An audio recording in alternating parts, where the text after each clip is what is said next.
Bismillahirrahmanirrahim. Assalamualaikum warahmatullahi wabarakatuh. Selamat pagi, salam sejahtera bagi kita sekalian. Shalom, Om Swastiastu, Namo Buddhaya, salam kebajikan.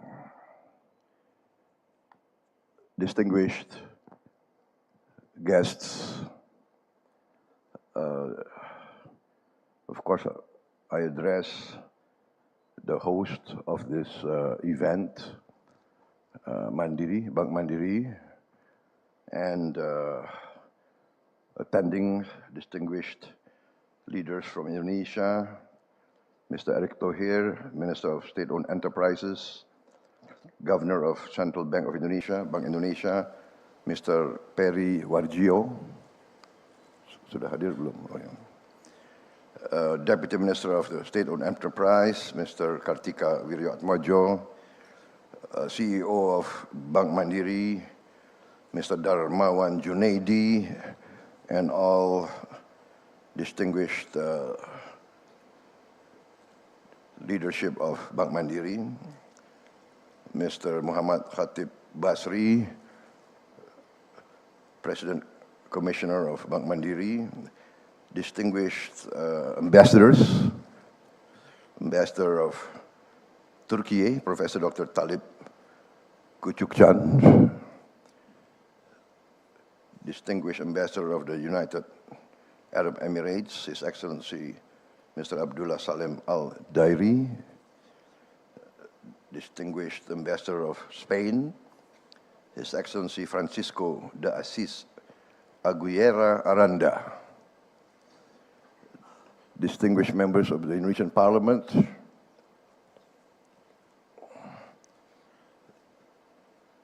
also attending leading members of the Indonesian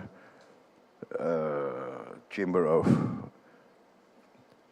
Commerce and Industry, Mr. Boy Thohir, Mr. Wisnu Wardana, Mr. Marwar Sirait, and I apologize if I don't mention all the distinguished attendees. It will take a full half an hour, I think, of your excellencies. First of all, I would like to express the great honor that I receive in being invited to this forum. It's the first such event that I was invited to in all these years. So actually, I was a bit hesitant in attending, but I understood that this was some sort of instruction from my boss. So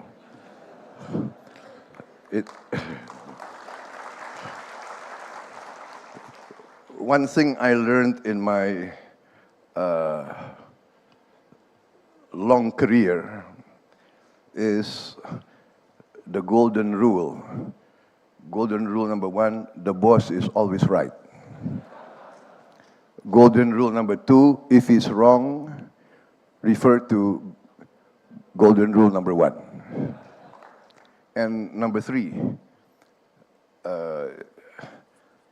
be grateful that he's your boss.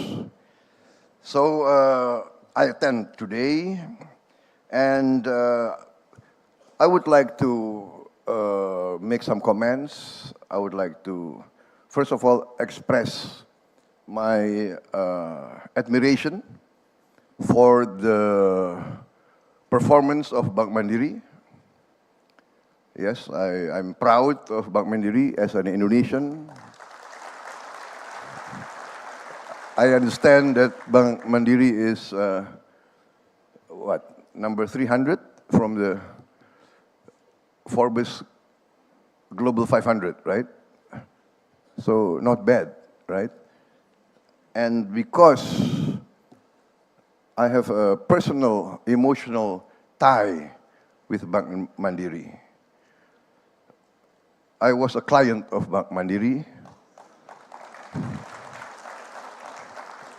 many years ago, And I think my record in Bank Mandiri is not too bad, Pak Darmawan, right? Right, I paid 100% of my debt. 100%, no haircut. No haircut. I think maybe in the history of Indonesia, I think one of the few clients who paid his debt 100%. And I would like to commend Bank Mandiri. I understand your NPL is one of the lowest, perhaps the lowest in Indonesia, and one of the lowest in Asia also. So I think as a citizen of Indonesia, I would like to once again express my appreciation, because what you are managing is the money of the people of Indonesia. This is a great responsibility for you, and you have done well, and I commend you for that. And I would like to express to you that you must continue on this great path of performance. My own grandfather was one of, I think he was the first CEO of the first state-owned bank of Indonesia. And therefore, I think I would like to see this tradition of responsible management, of responsible accountability to the interest of the people of Indonesia be strengthened and be continued. Ladies and gentlemen, I stand here before you actually to express to you again that in the context of what we saw in the video, I think all of you are more expert than me in the world of finance, investment, etc. But for me, economics, finance is actually very basic. I think the economy of a country must address the need, first of all, of the people of that country.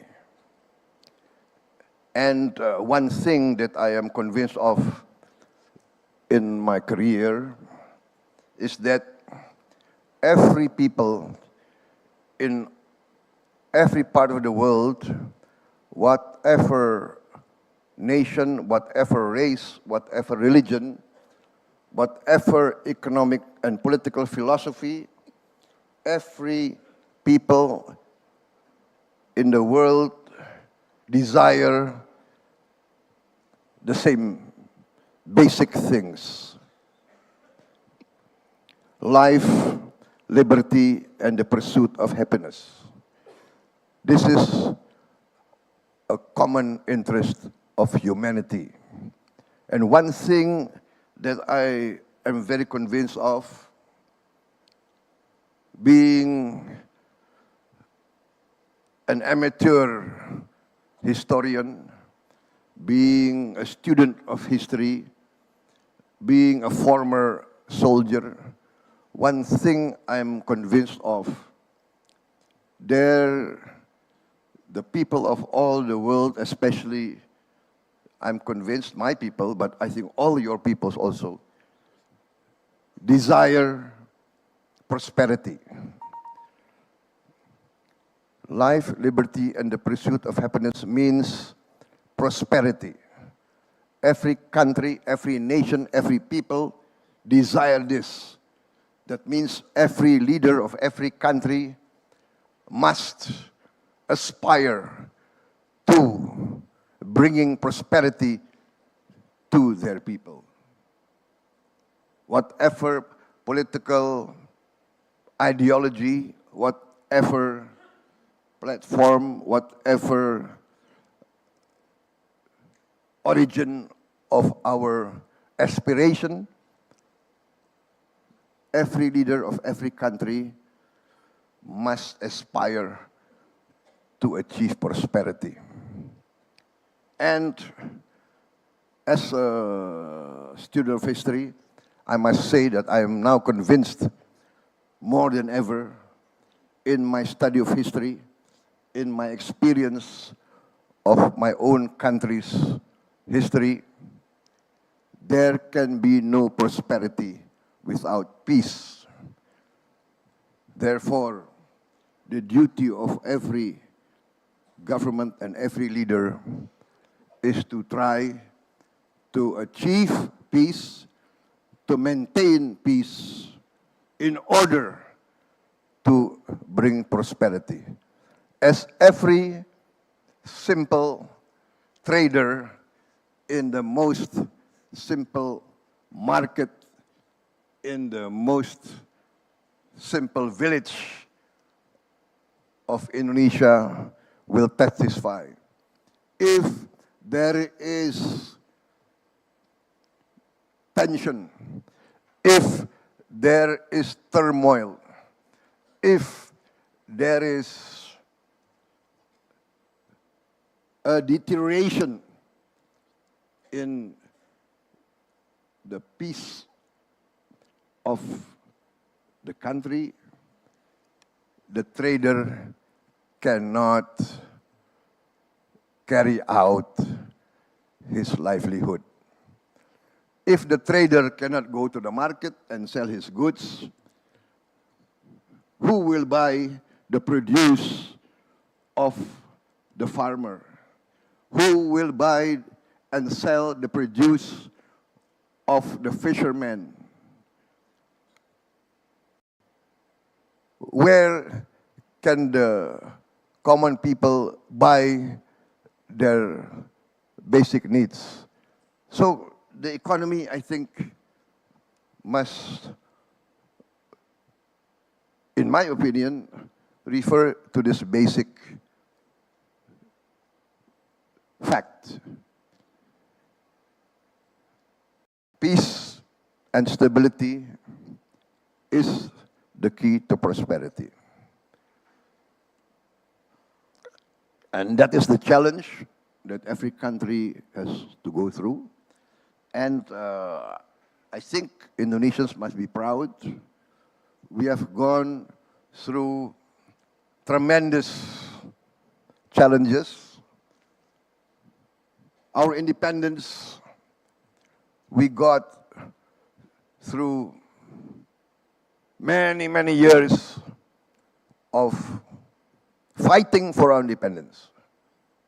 We did not get our independence as a present. We had to fight in many parts of Indonesia.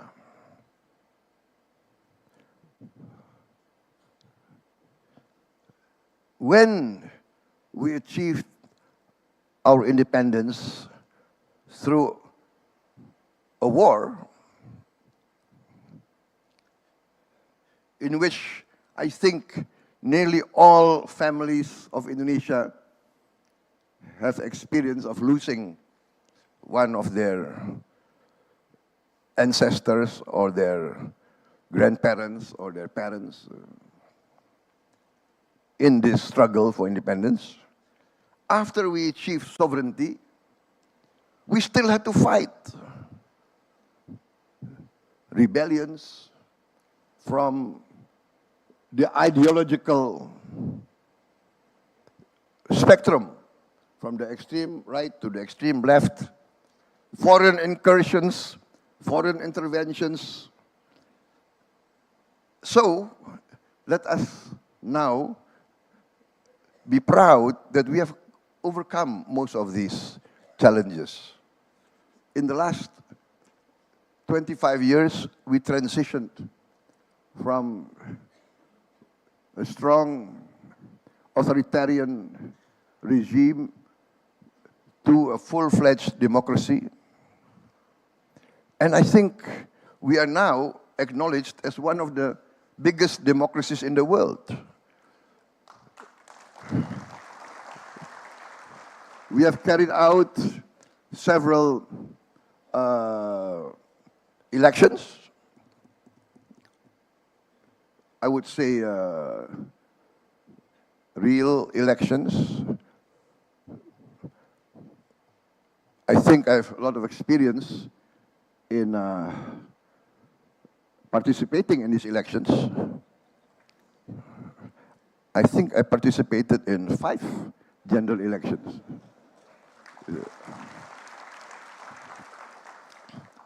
And let me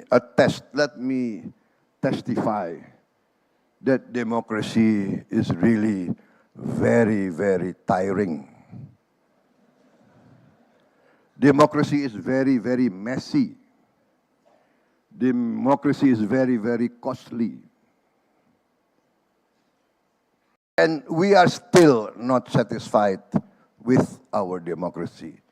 There is a lot of room for improvement. But also, let us not have this inferiority complex of always feeling that we are inferior to everybody. I think Indonesia must be proud. In our elections, the turnout is 80% on average. 80%, which is not bad, considering many countries in the home of democracy, sometimes the turnout is less than 50%.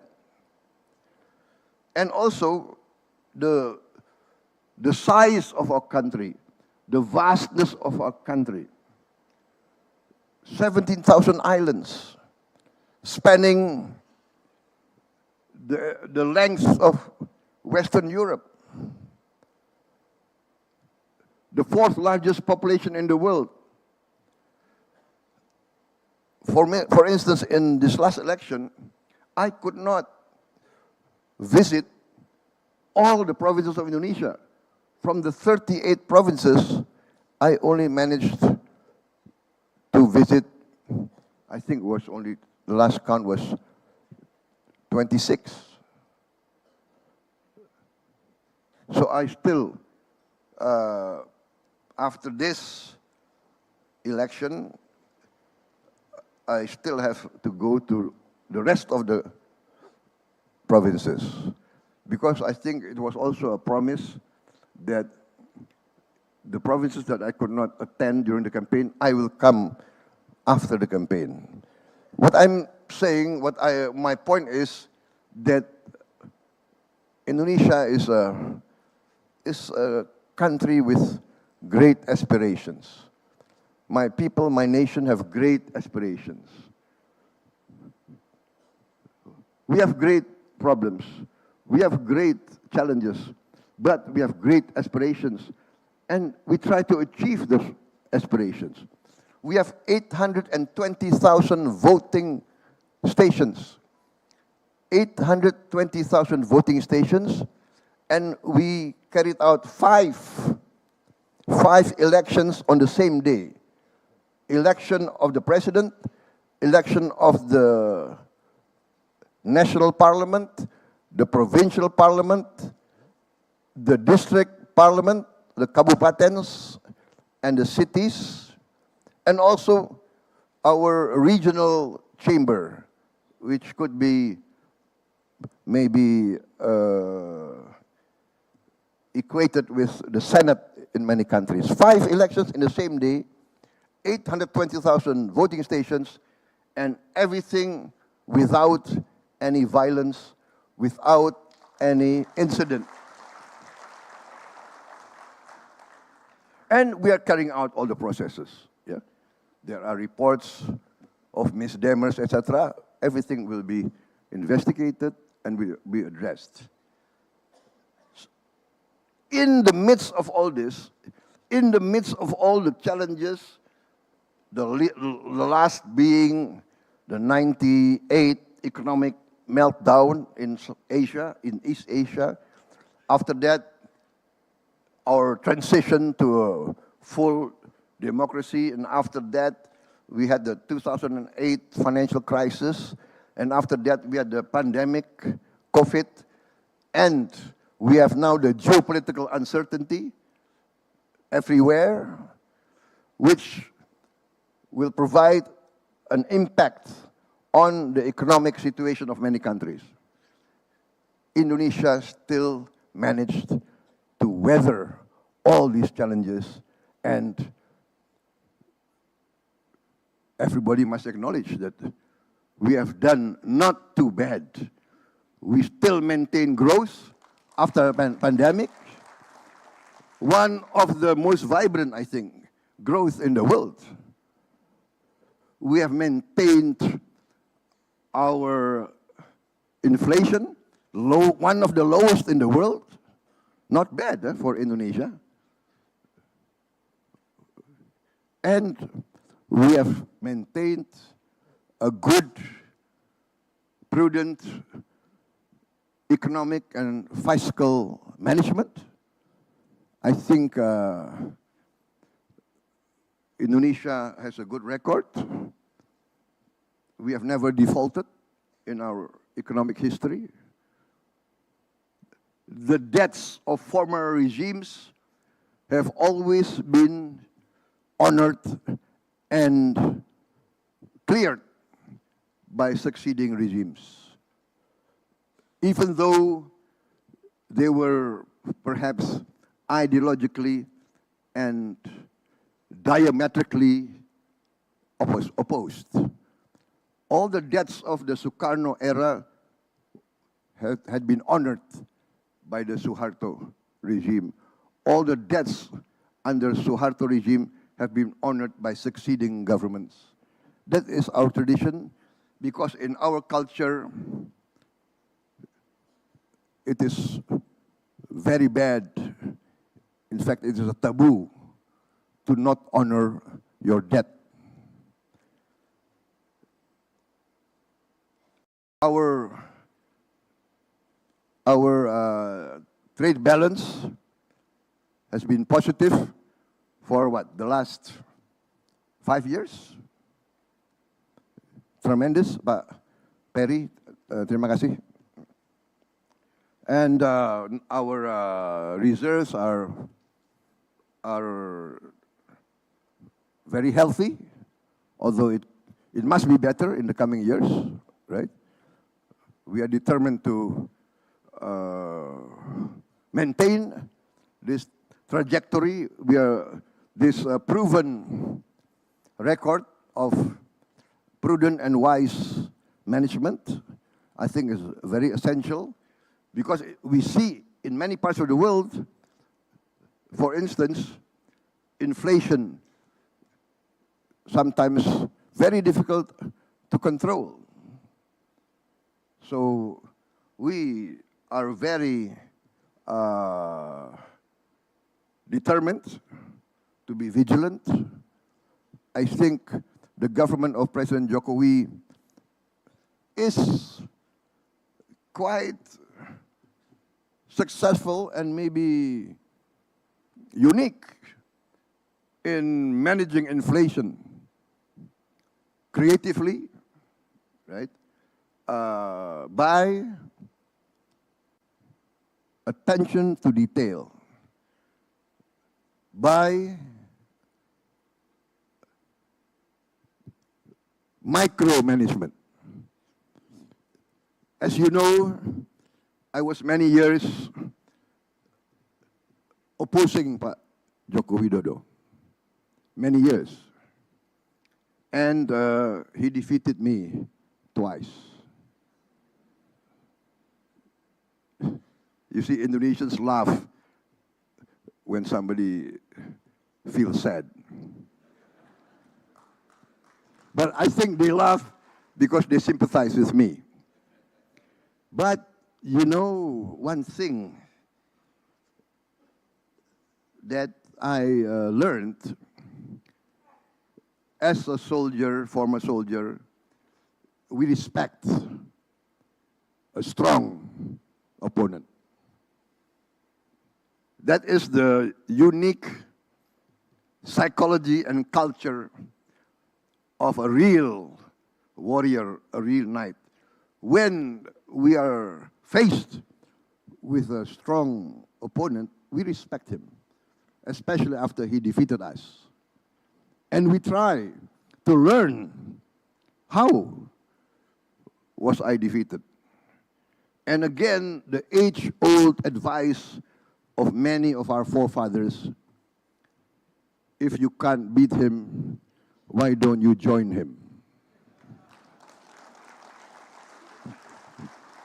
Especially if he offers and asks and invite us to join him. That was not an easy decision.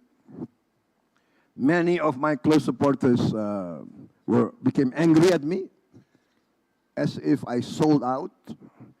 But in the end, I sensed from the early days that the elements, the values that President Joko Widodo was fighting for were basically the same values that I was fighting for. And when we learn from history, we tend to ask ourselves, if we are fighting for the same value, why don't we combine for the good of the people? Because we want to serve the people. President Jokowi, his focus is always the good of the people, especially the poor and the weak. That is also my focus. I was many years a soldier of the Indonesian National Army. The Indonesian National Army is a people's army.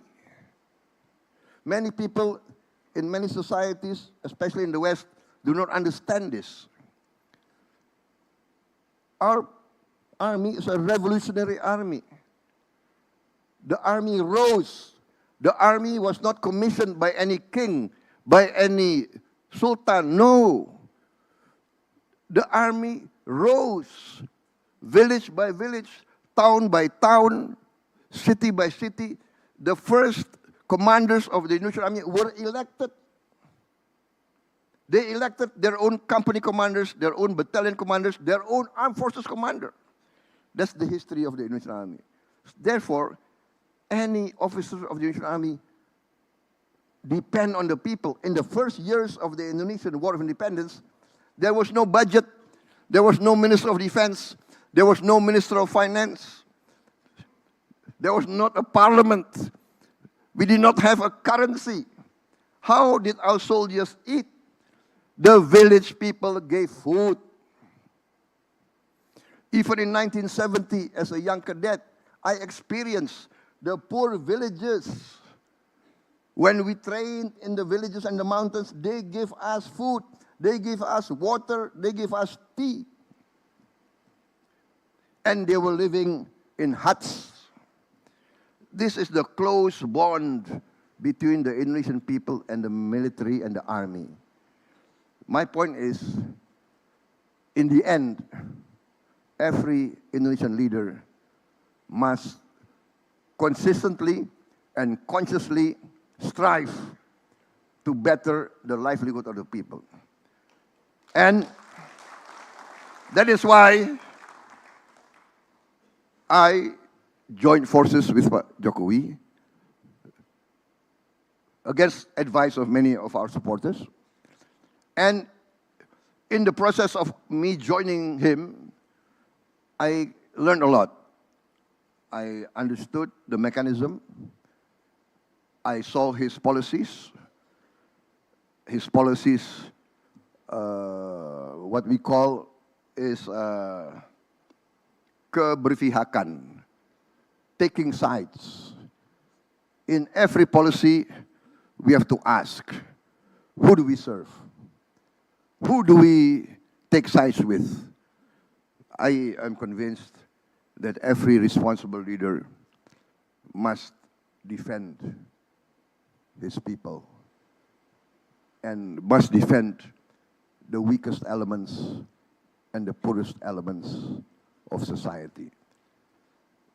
A few years ago, maybe several decades ago, there are those who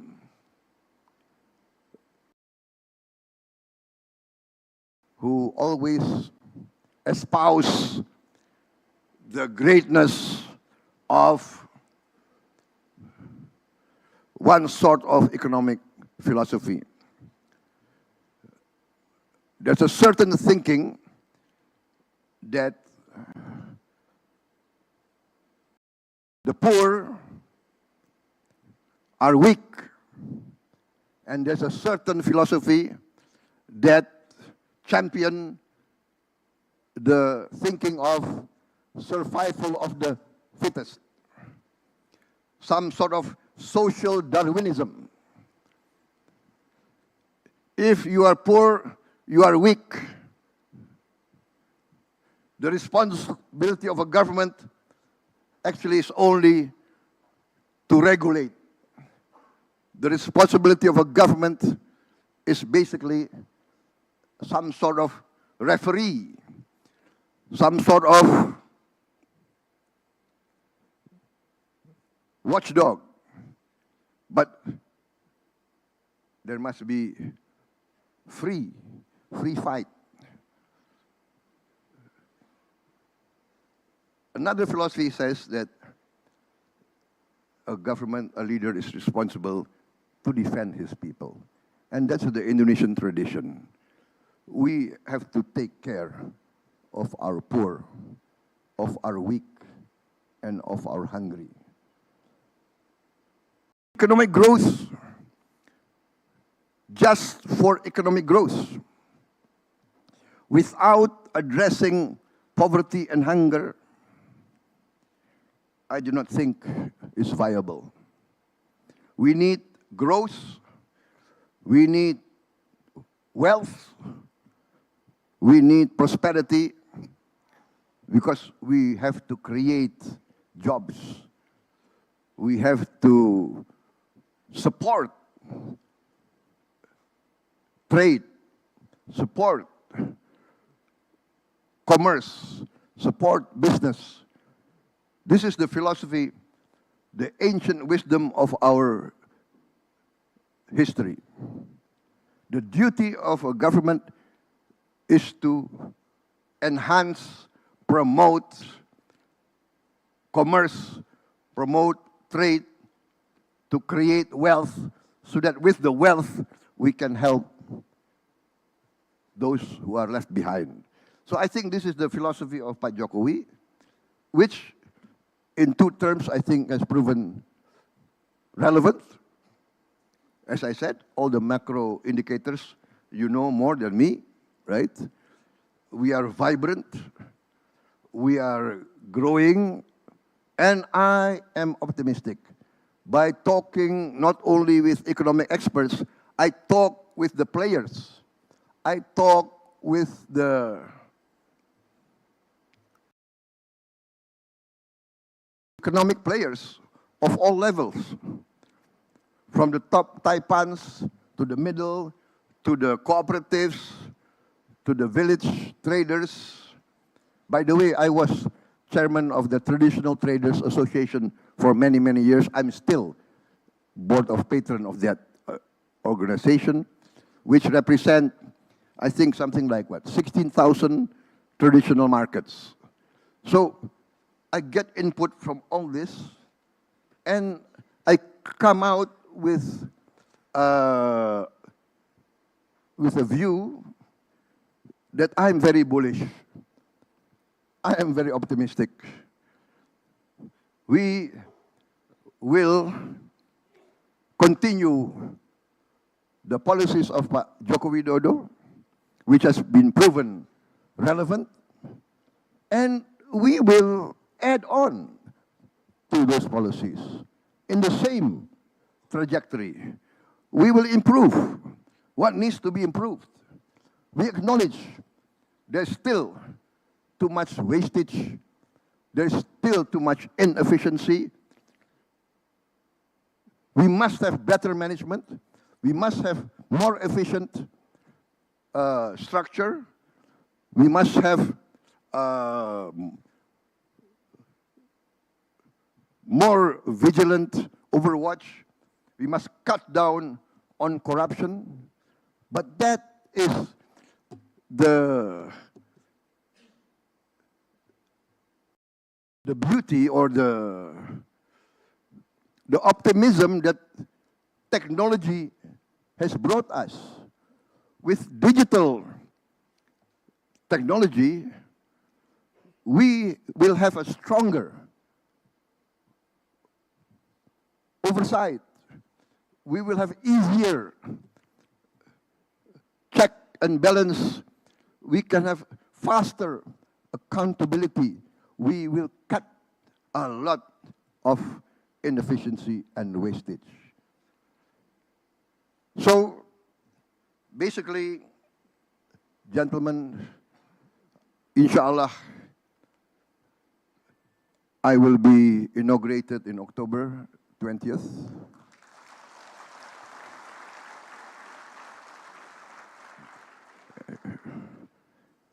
And I think the transition will be very smooth because, as you know, of the three candidates, my team is very open that we say that we are part of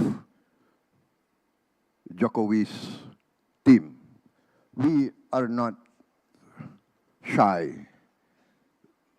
And we say, if, especially in the military, if your azimuth, when you navigate the difficult terrain and the azimuth is bringing you closer and closer to your objective, why take a risk in changing azimuths? There will be an obstacle. Yes, we can overcome that obstacle. There will be a ravine. Yes, we have to overcome the ravine. But the azimuth, the direction is clear.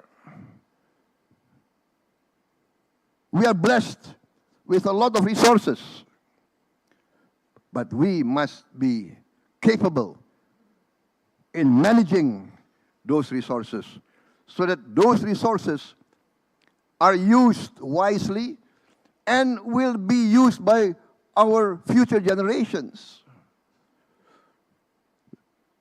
People talk about climate change, environment, dangers, etc. We are experiencing it. Nobody has to lecture us. We are experiencing it day by day. In the northern coast of Java, in the northern coast of this Jakarta, my people are living every day with water up to their knees in their bedrooms.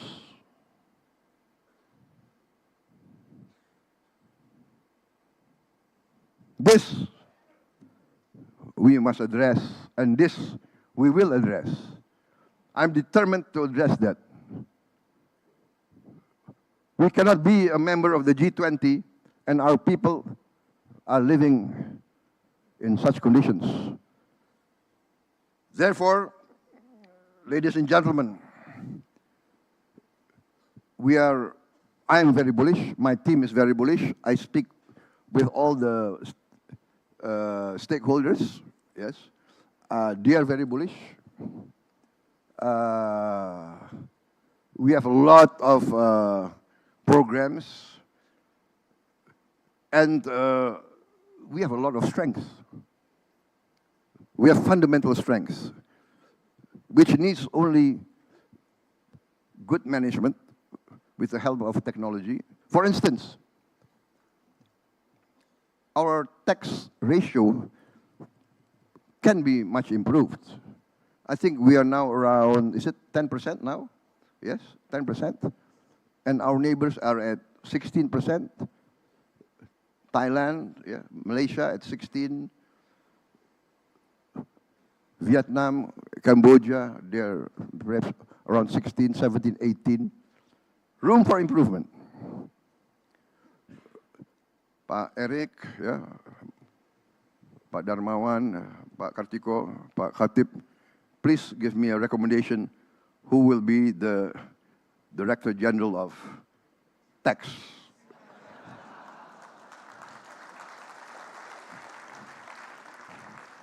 Right? But being a former businessman, actually I'm still a businessman. You know, how can I finance my campaign, right? A lot of journalists around here, yeah? Okay. What I'm saying is, if Thailand can achieve 16% tax ratio, if Malaysia can, if Vietnam can, if Cambodia can, why cannot Indonesia? That is my question to all the managers, the economic experts. Please let us, not in the sense that we have to increase taxes.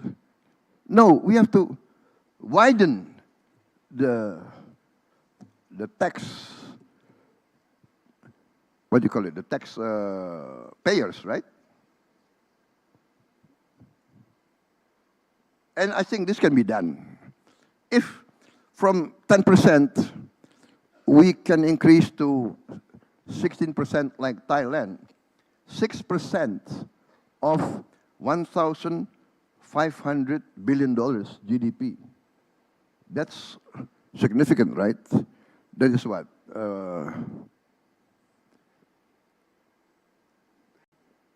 90. That's $90 billion. $90 billion. We have now, I think, one of the lowest ratio of government spending to GDP. One of the lowest in the world. The last figure was 15.5% government spending to GDP. We have also the lowest, I think, debt to GDP ratio. I think we are now at 39%. 39%. We are well under the mandatory 3% cap on our lending. 3%, yeah? By mandatory for our deficit towards GDP. We are now, even now, at present, is what? 2%. Projected, I think we can easily go to 2.6, 2.8%. And we will still be under this mandatory 3% ceiling, which is actually, basically, we adopted from the European Union, from the Maastricht Treaty, I think. And interestingly, many strong countries of the European Union do not maintain their own cap. I think France is around 6.8% of GDP. Germany is also around 6%. Italy is around 8%. So Indonesia, not bad. So I must, again, commend all the economic managers and fiscal managers of this government and the previous governments. So I think this tradition is very strong in our, the back of our mind. And that's why I would like to maintain this close cooperation between the top players of industry and commerce, between the bankers, financial system, the government, political leaders, the middle and weakest part of the economy, small enterprises, yeah, UMKM, yeah, the middle and small enterprises, the cooperatives of the farmers, the fishermen, the traders. I think our approach is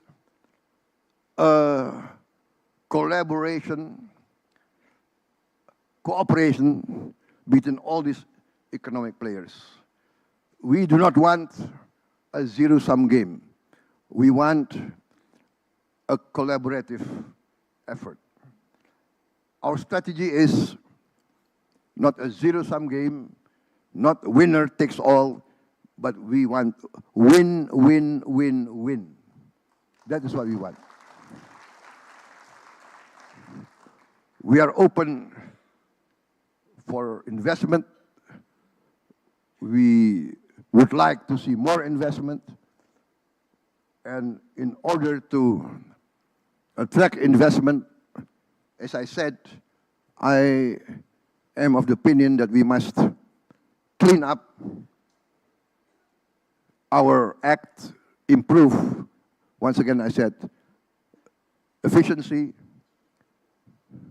mitigate, if possible, eliminate, but at least mitigate more and more corrupt practices, enforce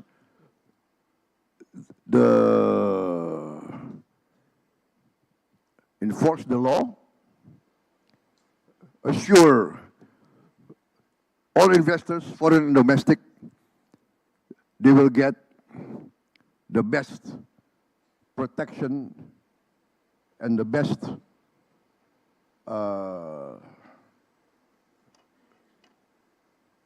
perlakuan, ya, the best the best treatment under the law. Forgive me, because I've been campaigning all these months. My English has been a bit, what do you call it, yeah? Rough. Going forward, as I said, we will continue the good and wise policies of the current government. Even my coalition, the government now is, the name of the present cabinet is Kabinet Indonesia Maju, right? My coalition is Koalisi Indonesia Maju. So basically, it's the same breed, I think. But we will improve what we have to improve. We will embark on better initiatives, new initiatives that will build on the strong foundation that's laid by the previous presidents. We will strive to have a green economy. We are blessed. We can have biofuel. We can have our diesel from palm oil. We can have our gasoline from ethanol. We will have ethanol from sugar, also from tapioca, cassava. We have some challenges, but we are optimistic. We will be self-sufficient very fast in our food. I think we will be exporting food within 4 years. Within 3 years, we will be self-sufficient. After 4 years, we will be exporting food. We must learn from the best practices of many countries. China performed very well in eradicating poverty. India, once we see India in the media with famines, etc. Now India is one of the biggest exporter of food in the world. We must learn from the best practices of India, of China, how to alleviate poverty from many countries around the world. In conclusion, ladies and gentlemen, I'm convinced, basically, I'm personally convinced that we can boost our growth. My own estimate is within the next 4 or 5 years, we can achieve 8% growth, maybe more, yes.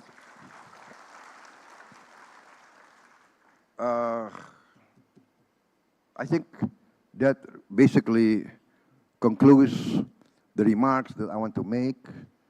Once again, very proud of Mandiri. Please continue your good performance and manage our assets as wisely and as prudently as possible. That's also the guiding principle of the next Indonesian government. We want growth, but we want to overcome poverty. We want to create jobs. We want to get rid of hunger. And the way forward is very clear. We will push efficiency. We will push rational decision-making. There can be no distortion of the economy.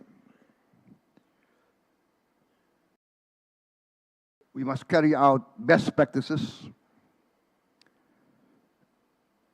and we are very optimistic we can carry that out. We will look for the best and the brightest of Indonesians. We will work democratically, but we will not be shy from taking decisive actions, because the present age has created a new phenomena. The poorest of the poor knows what is happening. With the technology, with IT, with social media, with TikTok, the most remote part of Indonesia know what is happening. They know who is fighting for them. And they cannot be manipulated easily anymore. So I think that concludes my remarks. We are open for business. We would like to investment from everywhere. What can be done by the private sector, we must allow the private sector to do it. State-owned enterprise by Eric, yeah, we must rationalize. If there's no real strategic reason, maybe we have to really have a program of rationalizing and privatizing many of the state-owned enterprises. The state can regulate, the state can oversight, the state must also have a strategic decision-making in the strategic sectors. But basically, I don't see, for instance, why we need to be present in every sector of the economy, right? I mean, I think tourism in the 50s, the government has to take a pioneering role, but now I think we must allow the private sector to be more and more dominant. If possible, we don't need, I think, state-owned hotels, I think. What do you think, Pa Eric? Huh? But I'll ask for your advice. Yes. I want to take a rational and common sense approach, and I need all the advice I could get, and therefore, you know, I want the best input. So please, ladies and gentlemen from this forum, actually, if I have time, I would like to sit and hear the panelists. So maybe I come incognito later on this afternoon. Yeah.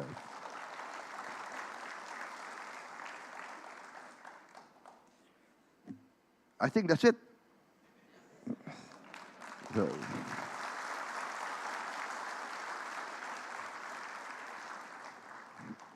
I think I've mentioned in conclusion 6 times already.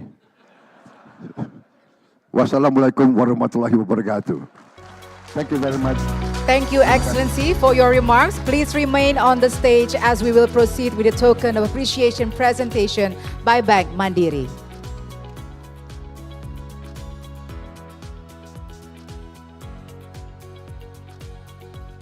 And now we kindly invite the President Director of Bank Mandiri, Mr. Darmawan Junaidi, to come onto the stage and present the token of appreciation.